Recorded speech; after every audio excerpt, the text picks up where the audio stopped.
जब भी कोई व्यक्ति गिरफ्तार होता है तो उस गिरफ्तार व्यक्ति के भी कुछ अधिकार होते हैं, जैसे कि जो फंडामेंटल राइट्स हैं आपके आर्टिकल 14, आर्टिकल 19, आर्टिकल 21।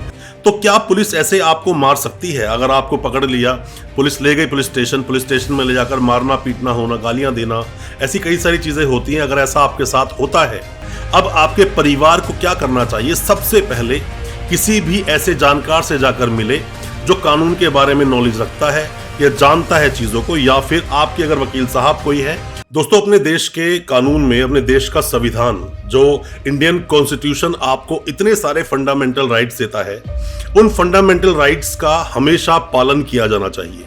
उसका गारंटर खुद सुप्रीम कोर्ट है, इसीलिए कोई भी आपके फंडामेंटल राइट्स का हनन कर नहीं सकता। जब भी कोई व्यक्ति गिरफ्तार होता है तो उस गिरफ्तार व्यक्ति के भी कुछ अधिकार होते हैं, जैसे कि जो फंडामेंटल राइट्स हैं आपके आर्टिकल 14, आर्टिकल 19, आर्टिकल 21, इनको तो कोई आपसे छीन नहीं सकता। साथ में ही आर्टिकल 20 और 22 भी यहाँ पे हिट करता है। ऐसी कई सारी चीजें होती हैं। जब किसी व्यक्ति को अरेस्ट कर लिया गया, अरेस्ट करने के बाद भी पुलिस उसको पुलिस स्टेशन 3-3, 4-4 दिन तक, एक हफ्ते तक रखती है, मारते पीटते हैं, बहुत ज्यादा उनके साथ बर्बरता होती है। उसके बावजूद भी उसके परिवार वाले आगे कंप्लेंट नहीं कर पाते और उस व्यक्ति को छुड़ा नहीं पाते, जबकि एक तरह से देखा जाए तो ये किडनैपिंग है। किडनैपिंग है क्योंकि वो कानून के दायरे में रहकर काम नहीं हो रहा है और आप कंप्लेंट नहीं कर पाते हो, अपने उस व्यक्ति को छुड़वा भी नहीं पाते हो। और जब वो पेश करते हैं कोर्ट में उस व्यक्ति को, इतना डरा देते हैं उसको रास्ते में ही कि वहां जाने के बाद भी उसका मुंह खुलता नहीं है, क्योंकि उसके साथ इतनी मार पिटाई हो चुकी होती है। तो क्या पुलिस ऐसे आपको मार सकती है? अगर आपको पकड़ लिया, पुलिस ले गई पुलिस स्टेशन में ले जाकर मारना, पीटना होना, गालियां देना, ऐसी कई सारी चीजें होती हैं। अगर ऐसा आपके साथ होता है या आपके किसी भी जानकार के साथ अगर ऐसा होता है, तो ऐसी कंडीशन में आप क्या करेंगे, आज मैं बताऊंगा उसी के बारे में। और बहुत कुछ आज आप जानोगे। अगर पुलिस आपको अरेस्ट कर ले तो आपको क्या करना चाहिए। और दोस्तों, ऐसी दुर्घटना जीवन में किसी भी व्यक्ति के साथ कभी भी हो सकती है, क्योंकि कभी ना कभी, किसी ना किसी दिन हर व्यक्ति का पुलिस से वास्ता पड़ता जरूर है। इसीलिए आपको अपने ये अधिकार पता होने चाहिए। दोस्तों, ज्यादा कुछ जानने के लिए अपने अधिकारों के बारे में, अपने कानूनी अधिकारों के बारे में बने रहिए हमारे इस वीडियो के साथ। नमस्कार दोस्तों, स्वागत करता हूं फिर एक बार आप सभी का अपने इस यूट्यूब चैनल पर, जिसका नाम है फाइट फॉर ट्रू। मेरा नाम है वीरेंद्र वर्मा।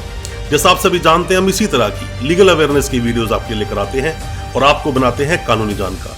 दोस्तों, कभी भी कुछ भी हो, कोई भी अपराध हो, हालांकि मैं सभी अपराध की बात नहीं करता, रसूखा लग जाती है किसी पर या फिर यूएपीए के मामले होते हैं, ऐसे मामले थोड़े से अलग मामले हैं, बट मैक्सिमम अपराध में एक नॉर्मल सा प्रिजम्पशन माना जाता है, या माना जाता है हमारे देश के कानून के अनुसार। दोस्तों, कहते हैं an accused is innocent until proven guilty. जब तक किसी का अपराध सिद्ध ना हो जाए, अपराध प्रूव ना हो जाए कोर्ट के द्वारा, तब तक वह जो व्यक्ति है वो इनोसेंट है।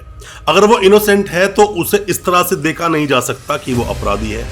मैं बात करूं कि कोई भी अगर आपको मारता पीटता है पुलिस कस्टडी में, बहुत बुरी बुरी गालियां देता है, सभी तरह के जो फंडामेंटल राइट्स आपको मिले हैं सभी को पूरी तरह छीन लेता है, तो सुप्रीम कोर्ट गारंटर है आपके सभी तरह के फंडामेंटल राइट्स का। अब आपके परिवार को क्या करना चाहिए? सबसे पहले किसी भी ऐसे जानकार से जाकर मिले जो कानून के बारे में नॉलेज रखता है या जानता है चीजों को, या फिर आपके अगर वकील साहब कोई है तो बहुत अच्छी बात है, उनसे जाकर मिले। अगर पुलिस ने आपको या आपके किसी सगे संबंधी को, जानकार को अरेस्ट किया, अरेस्ट तो नहीं दिखाया होगा, पहले से पकड़ा होगा, पकड़ के पुलिस स्टेशन में रखा होगा, 2-4 दिन से बहुत ज्यादा मार पीट रहे हैं, 24 घंटे हो चुके हैं, फिर भी वो मजिस्ट्रेट साहब के सामने लेकर नहीं जा रहे हैं, किस बात की रंजिश निकाल रहे हैं वो एक अलग चीज है। ऐसे मामलों में सबसे पहले तो उस जानकार व्यक्ति को या फिर जो वकील साहब है, अगर आप उनसे मिल लिए तो मेरा मानना है उसी वक्त या तो उस व्यक्ति को छोड़ा जाएगा और या तो मजिस्ट्रेट साहब के सामने लेके जाया जाएगा। अब 24 घंटों के अंदर अंदर मजिस्ट्रेट साहब के सामने किसी भी उस व्यक्ति को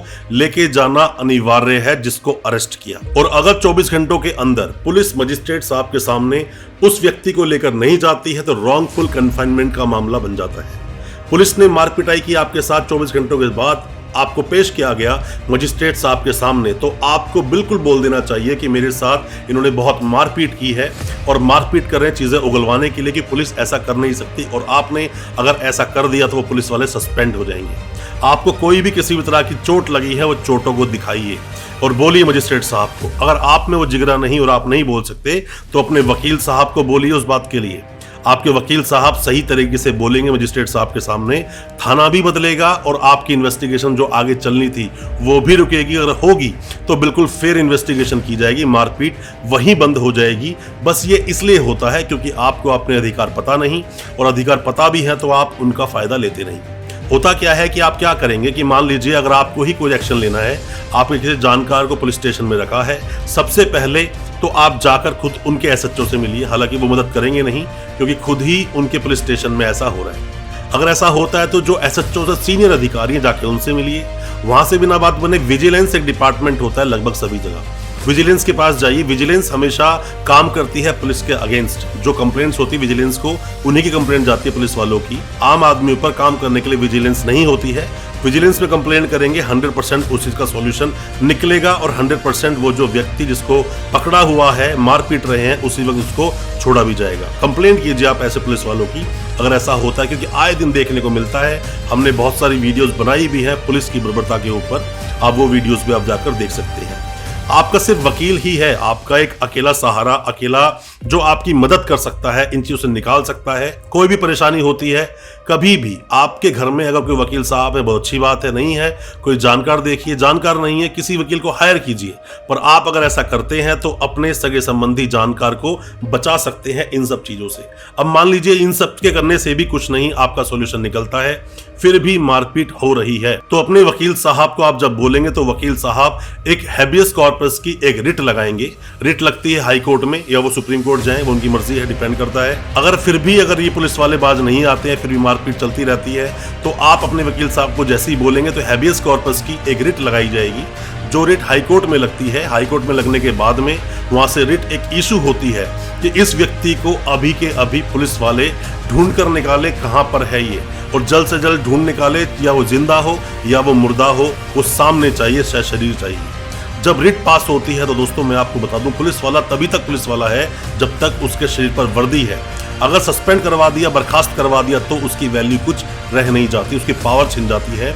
और सभी पुलिस वाले, चाहे पुलिस वाला कोई भी हो, अगर पुलिस वाला आपके साथ जानवरों जैसा व्यवहार कर रहा है तो आपको भी खड़े होकर लड़ना चाहिए। नहीं लड़ोगे तो ऐसा चलता रहेगा। आज आपके साथ वो चीज हुई, कल किसी और के साथ होगी। और ये जो कसाई नुमा जो चीजें होती हैं, मतलब कि अंदर पकड़ना, पकड़ के लाठियों से मारना, डंडों से मारना, गालियां देना, खून तक निकालना, कई मामलों में कस्टोडियल डेथ के मामले तक सामने आए हैं। ऐसे बहुत सारे मामले सामने आते हैं।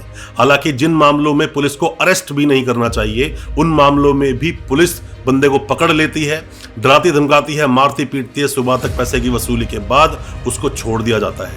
बहुत सारे मामलों में ऐसी गाइडलाइंस आई हैं, और एक गाइडलाइन जिसके अंदर बताया गया Arnesh Kumar versus state of Bihar, जिसमें बताया गया कि 7 साल तक के मामले जो भी होते हैं उसमें सिर्फ 41A का नोटिस दीजिए। प्रिलिमिनरी जो भी एक इन्वेस्टिगेशन होती है वो कीजिए। अगर नहीं लगता और ज़रूरी नहीं है अरेस्ट करना तो आप अरेस्ट मत कीजिए। और ऐसा कई स्टेटों में हमने देखा है कि जब आप लोग हमें भेजते हैं अपनी कंप्लेंट्स की सर हमें पकड़ लिया पुलिस ने, जबकि मामला जो था वो सिर्फ छोटी चोरी का था या मामला सिर्फ छोटी धोखाधड़ी का था और मुश्किल से 10-20 हज़ार का वो मामला था, उसमें भी पुलिस ने उठाकर सीधा जेल भेज दिया और बहुत मारा पीटा। ऐसे बहुत सारे मामले आते हैं। आपको कानूनी जानकार बनना होगा और आपको किसी भी अपने जानकार की मदद लेनी होगी या वकील साहब की मदद लेनी होगी अगर आप इन सब से बचना चाहते हैं। तो दोस्तों, अगर पुलिस किसी को पकड़ती है तो उसका एक आधार होता है।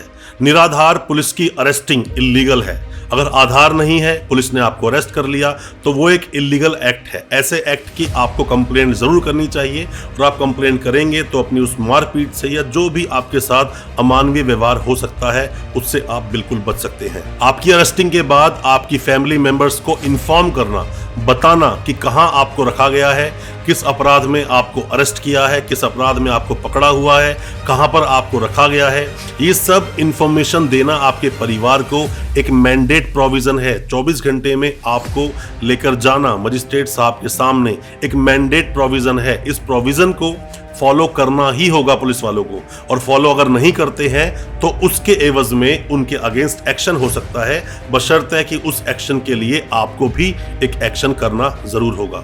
दोस्तों, मैं उम्मीद करता हूं जो मैंने आज आपको बताया अरेस्ट के बाद आपको क्या करना चाहिए आपको समझ आया होगा। फिर भी कोई भी किसी भी तरह के डाउट्स हैं कमेंट बॉक्स में सवाल पूछें, और आप अपने केस को लेकर कोई भी जानकारी चाहते हैं, कोई भी क्रिमिनल केस आपका है तो आप हमें व्हाट्सएप भी कर सकते हैं, हम आपको उसका रिप्लाई आपको जरूर करेंगे।